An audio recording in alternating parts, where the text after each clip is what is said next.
سيما الناحية الإنسانية، ويقينا مني بأن القضية الفلسطينية لا زالت تأخذ حيزا عظيما في قلوب الشعوب العربية والإسلامية، بل وجميع محبي الإنسانية،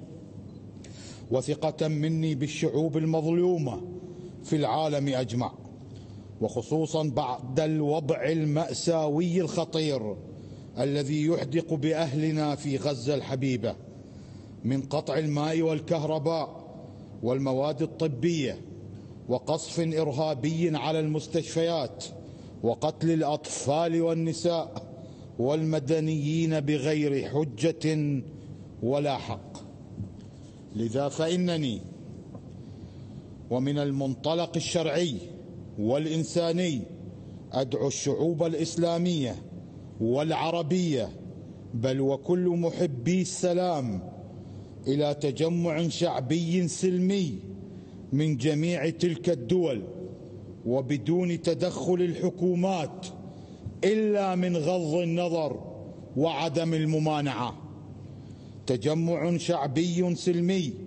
للذهاب من أجل اعتصام سلمي عند الحدود الفلسطينية من جانب مصر وسوريا ولبنان، بل والأردن، من دون أي سلاح غير الأكفان، والبقاء إلى حين فك الحصار وإيصال ما يكفي لأهلنا في غزة شمالها وجنوبها، ولإيصال بعض المعونات الغذائية والطبية والماء، ولا نمانع من تفتيشها من طرف محايد يتفق عليه الجميع كالأمم المتحدة أو غيرها. فإن وجدنا تعاونا من الشعوب فسنحدد موعدا لاجتماعنا لاحقا بالاتفاق مع جميع الأطراف،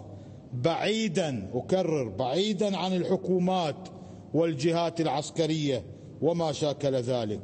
مقتضى الصدر. شكرا لكم.